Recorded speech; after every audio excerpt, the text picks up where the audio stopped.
I'm opting to start this recording with the intro of the game because when the game was leaked a little while ago, people had discovered that you can just change the game's name in order to just have the other version pop up, and apparently that also caused the title screen of the game to be a black void with the name of the game on there.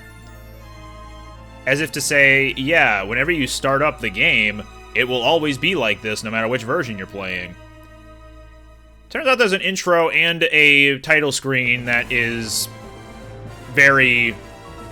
like, it's a very good recreation of the original intro and title screen of Diamond and Pearl, depending on which version you're playing, obviously. You have all these sweeps going up to Floaroma Town, going through Floaroma Town, and then traversing the route to the right. It's very simple, but, I mean, it's what the intro was to the original games, and they recreated it pretty well. The music sounds great, too.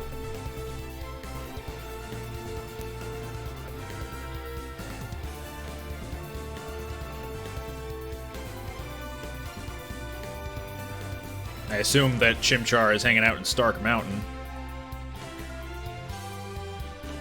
Also, we get to view Pearl running across water, thinking he's some sort of long-haired dude in a robe. Mount Coronet's seen some better days. They say lightning never strikes twice in the same spot, which is not true, but, you know. Anyway, we have the, what was it called? It was a sphere from the underground. But yeah, this is the same silhouette of Dialga. Now it's actually moving with blue flames coming up from the bottom. The music on the title screen is exactly the same. Obviously remixed a bit. And whenever you press the A button, that jingle, same thing as in the original games. Again, remixed a little bit. But let's get back into the game. If I remembered right, there was an item you could get down here somewhere. Unless that was only in Platinum. This pile of dirty sand is called a slag heap. It's also called my wife. It's the waste from sorting coal. This dude needs to get his life together. I've always loved the conveyor belts transporting the coal here in Oreburgh.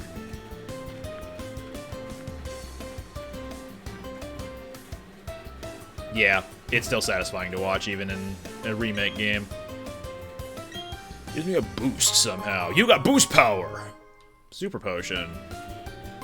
Feeling hale and hearty puts a smile on my face, and that makes me happy. That is now my legal name. Happy Johnson. Right, you can't walk over the conveyor belt, but you can walk under it. You can also run into Wild Encounters! Another good dude.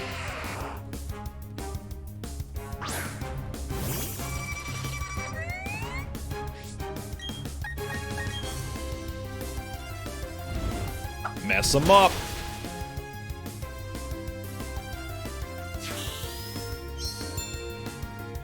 And now his speed has increased twofold. Sorry, I stuttered there. But he is somehow still slower than me.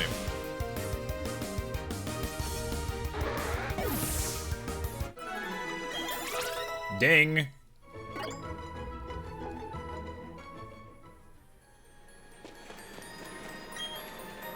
Everyone who works in the coal mine keeps their own Pokémon with them. You may be challenged to battles. Ha ha ha. Is this bring your own child to work day? There were Pokemon that looked just like rocks. They sure surprised me.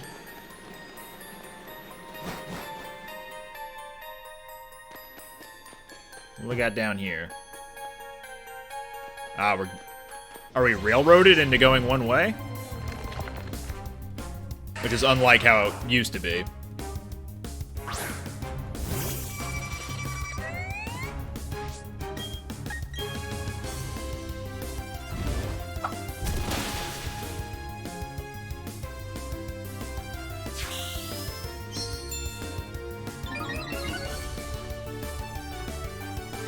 may not be in my best interest to stay this long to fight Pokemon that may take a few hits to take down.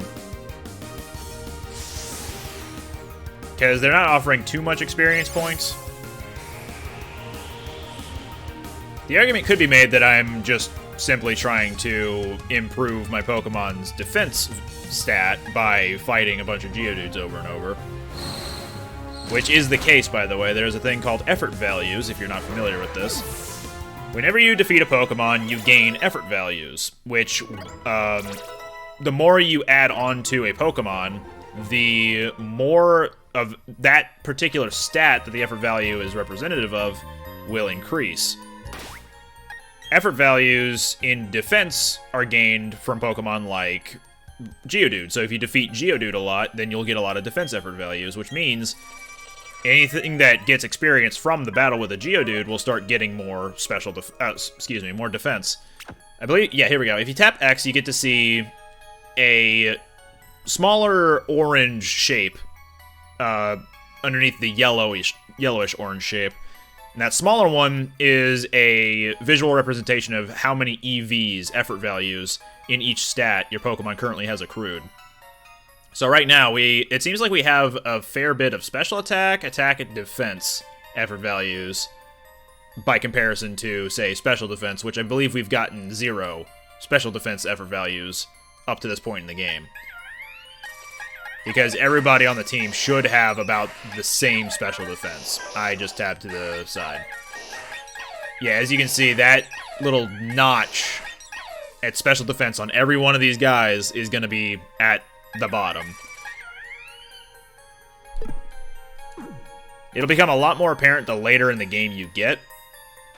But just know that if you aim to fight the same Pokemon over and over, know that you're going to be getting a lot of stat points, basically, as you level up, the more of them you fight. I hope that made sense to any new players. Machop is a different case where it will offer attack effort values. The more evolved the Pokemon is, the more effort values it will offer when you defeat it. So Machop only offers 1 effort value per defeat. Its evolution Machoke will offer 2 attack effort values, and Machamp, its final evolution, will offer 3. Each Pokemon can have... Oh, I wish I knew this off the top of my head. A maximum of, I think, 252 effort values in one stat. But a maximum of... How many was it? Well, 252 plus 252 is 504 plus another 4 or 6. So about 510 effort values.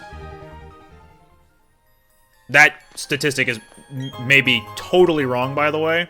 So online resources will probably be able to help you understand effort values a little bit more than what I'm talking about. Especially if I'm getting some of this stuff wrong. Competitive players will generally like to min-max their effort values, as in focus on 2 stats, basically, to max out their effort values in, then pick 1 to dump the remaining few into. So if they wanted to have a really defensive Geodude that could take a lot of hits, maybe they'd want to put a lot of points into defense, a lot of points into special defense, and then a little bit more into HP. It wouldn't be doing a whole lot of damage, but it also wouldn't be taking a whole lot of damage in the long run.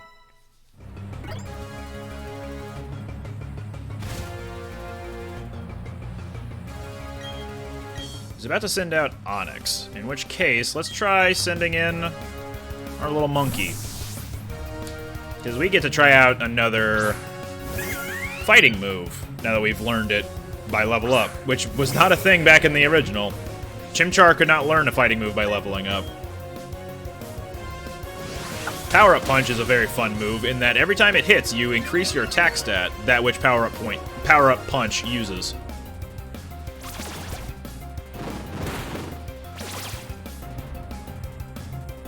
So the more you hit with Power-Up Punch, the more you'll power up, and the more damage you'll do as the fight goes on.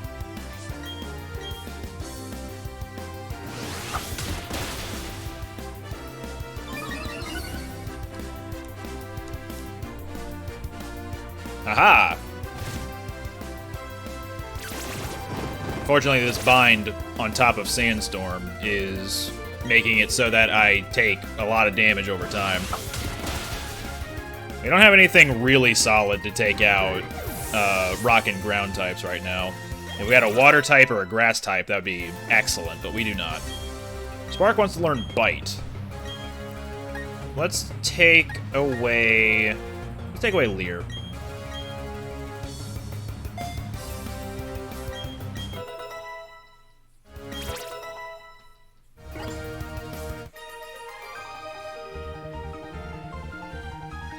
Mercy! I cry mercy! That escape rope will be very useful in a second. Okay, so you can walk to the left. Still another Geodude. I'm actually gonna run from any Geodudes from here on out.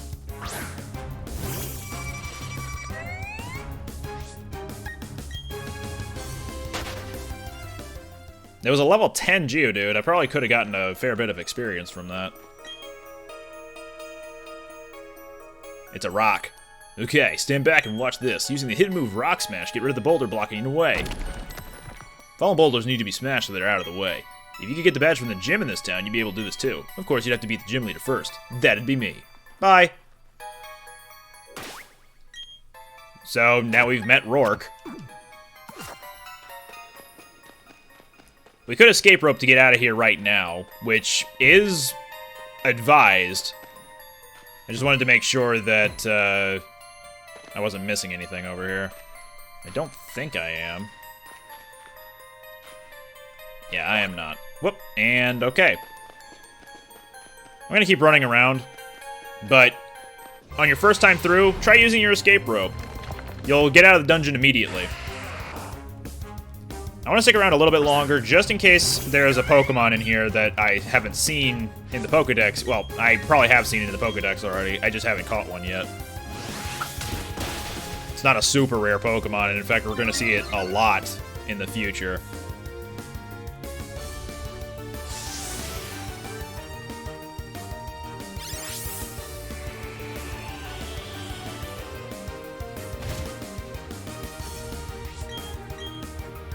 Power up, punch! Booyah.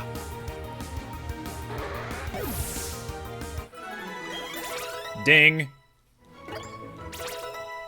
Chimchar is a Pokemon that is capable of evolving at level 14.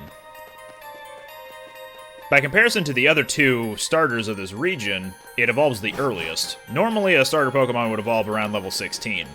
And in this case, Chimchar evolves a couple of levels earlier than that. Piplup, the water starter, will evolve at 16, and Turtwig, the grass one, will evolve at 18. So it'll take a little longer to evolve. However, once it does evolve, the Turtwig line can evolve again a little bit sooner than everyone else. Turtwig will evolve again at level 32. Chimchar's evolution will evolve again at 36.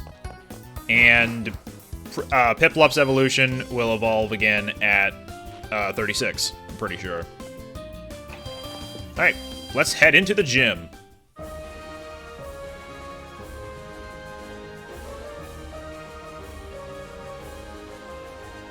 Time to test our skills. If you want to just skip the trainers and go straight to the gym leader, you can do that. I'm not ready for him yet, so I'm just going to fight the gym trainers. Only those who want to win can challenge a Pokemon game. Kid, you need to learn your soft and hard G's.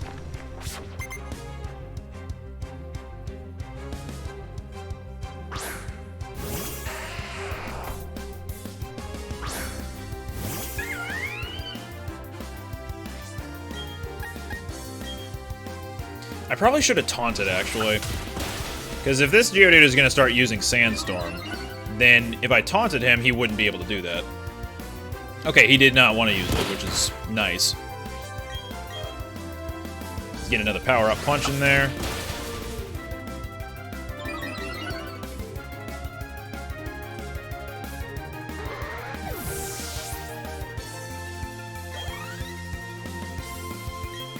Onyx. We'll keep current Pokemon. If you switch out, you lose the accumulated stats, or the decreased stats. But I guess, yeah, accumulated works in that respect.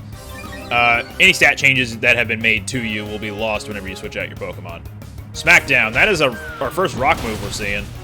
It's only base 50 power, and Onyx doesn't have very good attack stat, but it's still super effective against Sun Wukong here, who is a fire type. It is very unwise for me to be going into this fight with two of my heavier hitters being weak to rock. But I feel like I can still get away with it.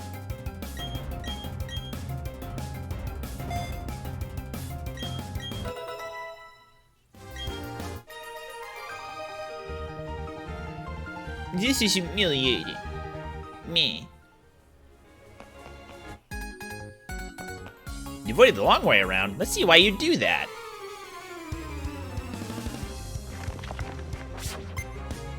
Jonathan. Dude.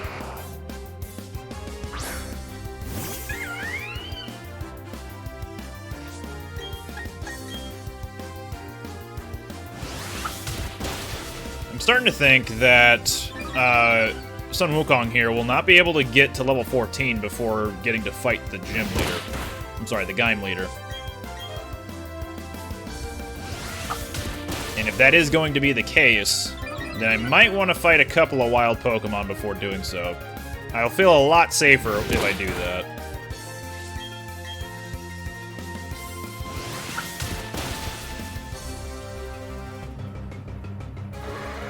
The Geodude was level 10, so it is on the higher end of things, but yeah, it's not quite enough to level us up for Chimchar.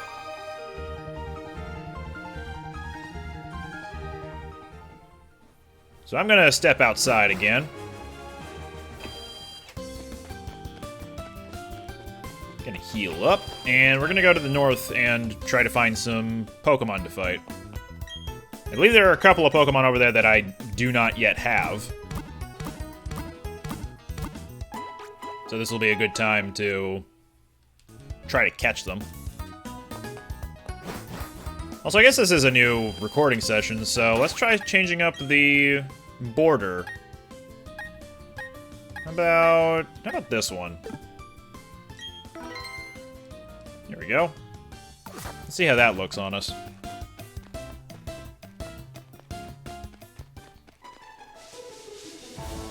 Hello? Pokemon! A good dude.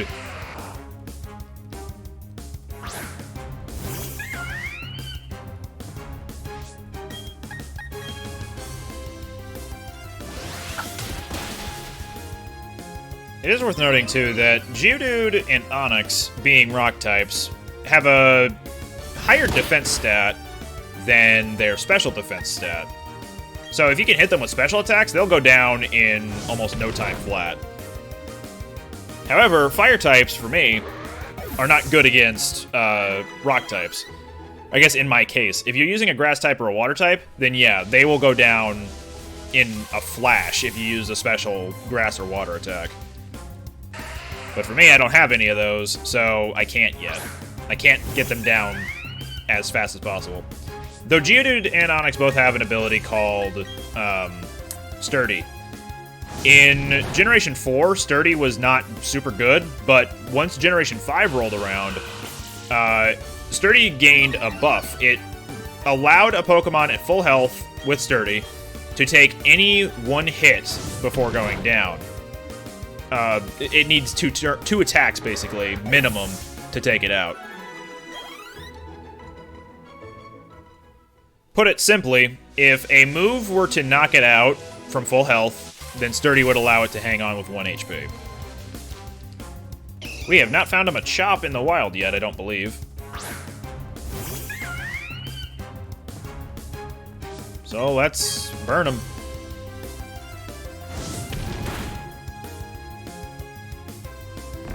Yeah.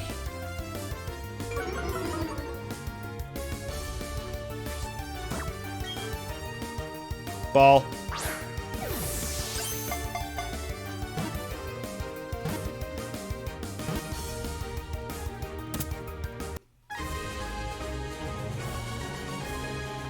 Achieved. Maestro has leveled up, but not Wukong.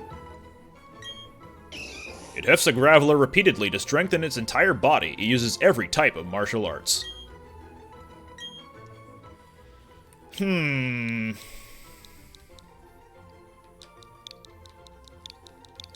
Heft. We'll send it to a box.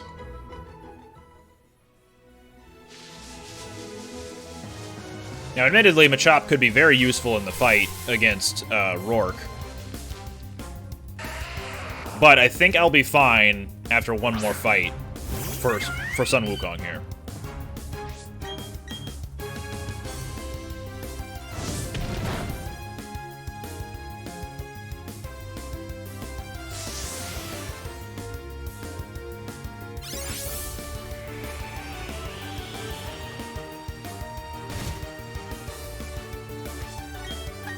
Alright, let's do that power-up punch.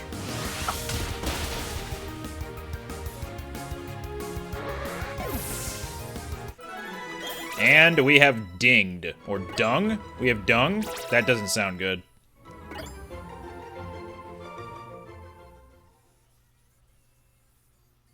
What? Sun Wukong is evolving.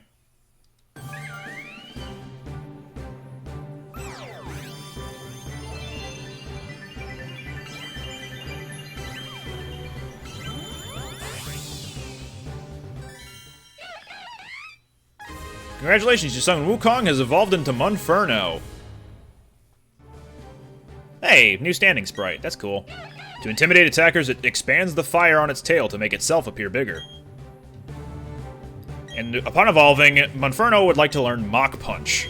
Mach Punch is a priority fighting move. It does the same amount of damage as Power Up Punch, however, it will guarantee that he'll go first.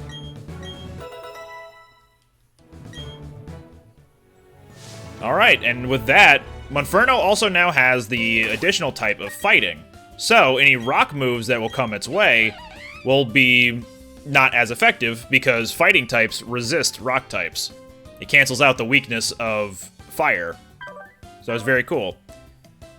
I think we're ready to fight the gym.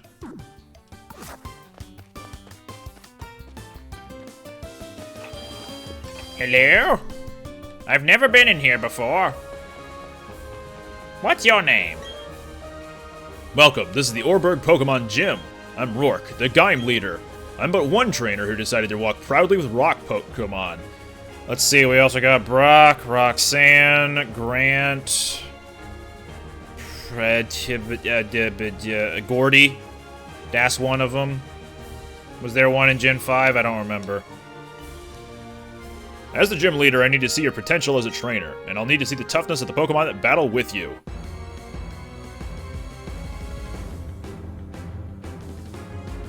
There he is.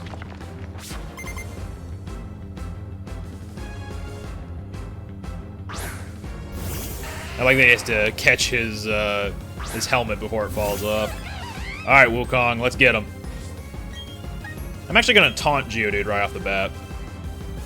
Come at me, bro.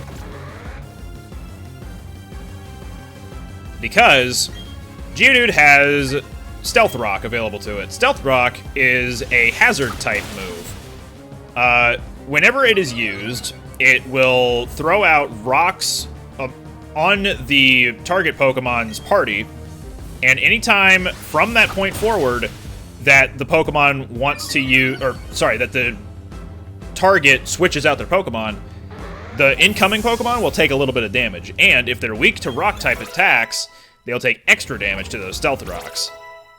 If you're familiar with Spikes and Toxic Spikes, it's the same type of thing. Next out, is Onix.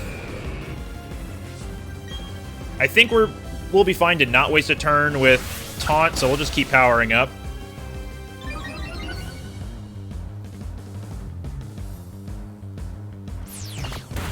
Yeah, he was going for a regular attack anyway. Now, most gym leaders, whenever their Pokemon is low on health, they will actually use a potion on them. It seems like he didn't want to do that this time with Onix. But I was honestly expecting him to try to heal it up.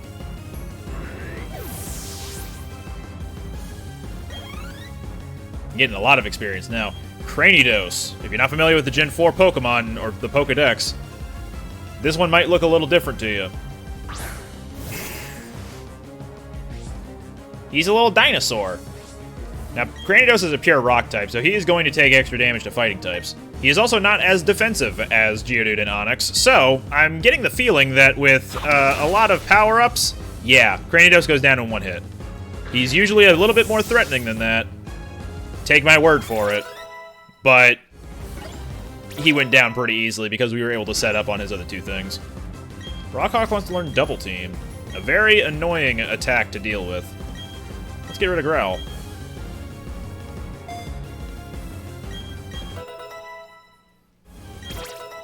And Rockman wants to learn Harden. Nah, I'm good. He's already got Defense Curl, and there's a perk to the attack Rollout, where if you use Defense Curl before using Rollout, Rollout will actually start doing more damage. What? That can't be. My buffed up Pokemon. This is embarrassing. I went and lost to a trainer who didn't have a single gym badge. But that's the story. You were strong and I was weak. That's all there is. According to Pokemon League rules, I have to give you our gym badge since you've beaten me. The gym leader. Here's your official Pokemon League coal badge. It's just a piece of coal. There we go. We got our first badge.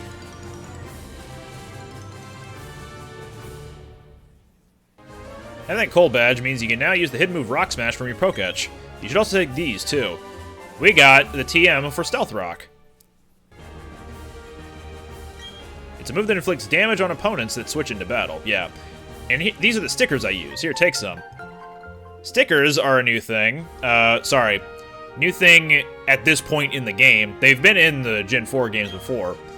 Incidentally, a TM will teach its move to a Pokemon instantly, but a TM will break when you use it, so be certain you want a Pokemon to learn that move. I don't know if we're even able to use the stickers right now, but I can go check. In the original games, you had to wait a fair bit before you were able to start using stickers or even acquire stickers. So the fact that we got them right now is kind of neat. No, I guess we can't do anything with that. Someone's PC accesses your Pokemon storage, so you can switch in and out any Pokemon that you've captured. And then Rowan's PC allows you to check your Pokedex, I guess, completion percentage. Thud!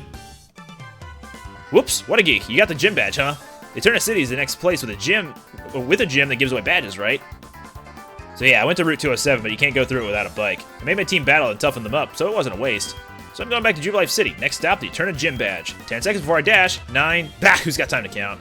Later. And we'll chase after him.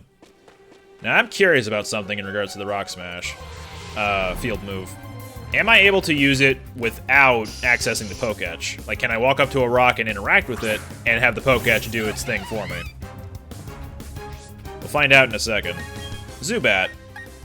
It's a Pokemon we haven't caught yet. So I'm gonna switch in something else.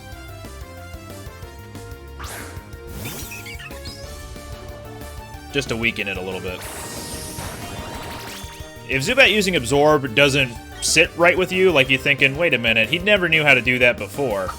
That's because, yeah, oops, that was my mistake.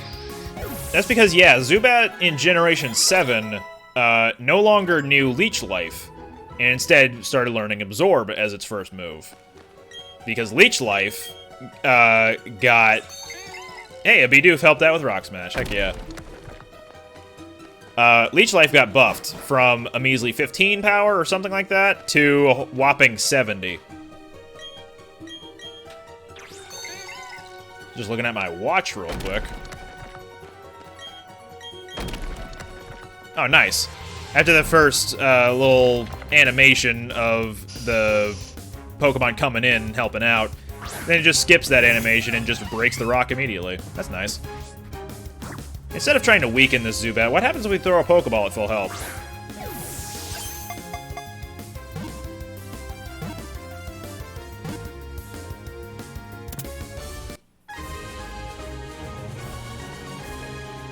I am okay with this.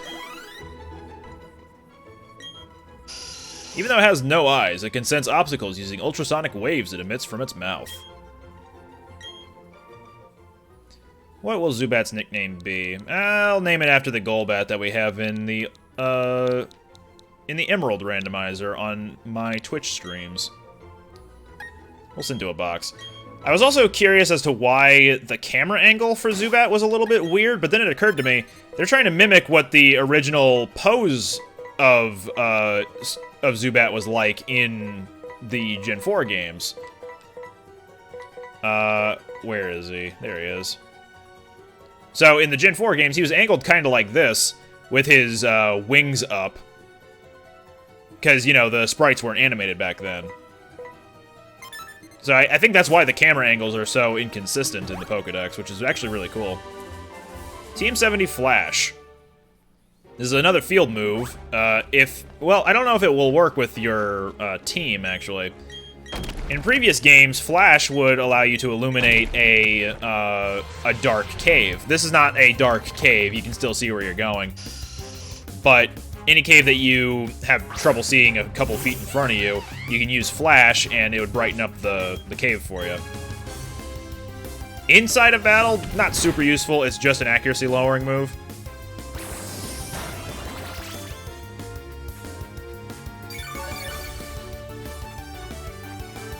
Let's finish this up.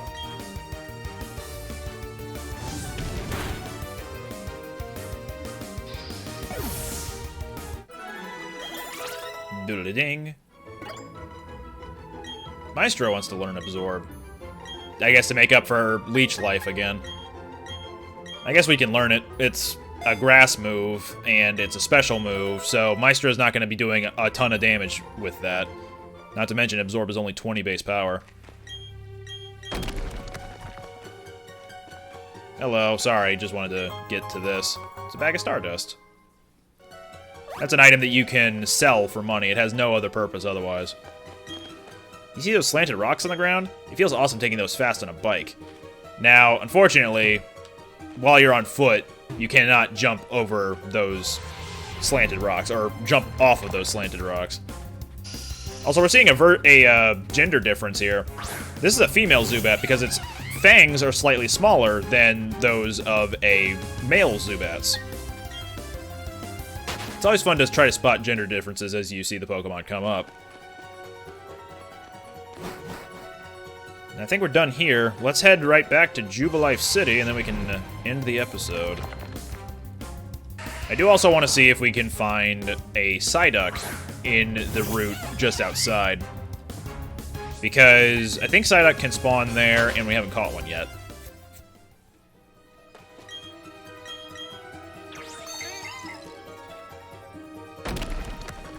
Looks like if you refresh the screen, as in if you go in or out of a building, excuse me, a doorway or a stairway or something like that, then the first Pokemon to use a Rock Smash or Field Move will still occur.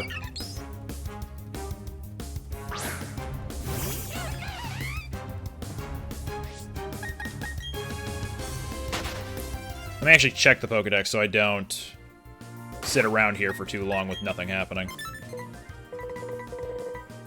Psyduck. Habitat. It is here. And it is during the day, so yeah. It can be found here.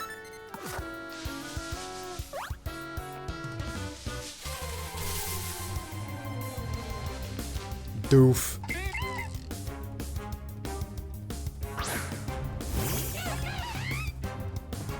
It's not going to be worth a whole lot of experience since it's level 5, so I'd rather not waste the time.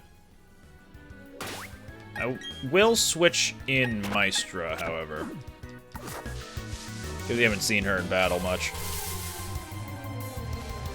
At least as of late. I'll do a couple more encounters. Hopefully we can find a Psyduck. But we'll call it pretty shortly after that.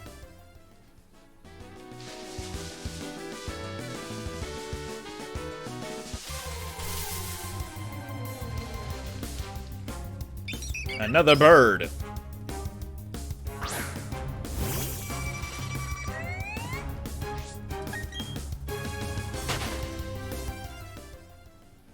Alright, one last encounter. Let's see what we can get up to.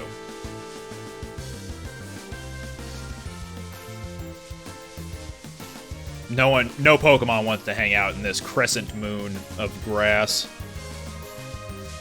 There we go.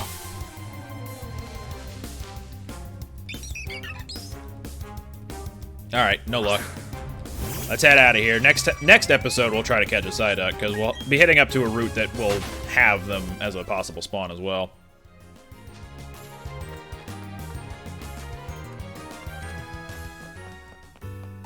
Alright, let's go heal up our Pokemon, and next time, we will be heading to the north of Jubilife City. So, get prepared.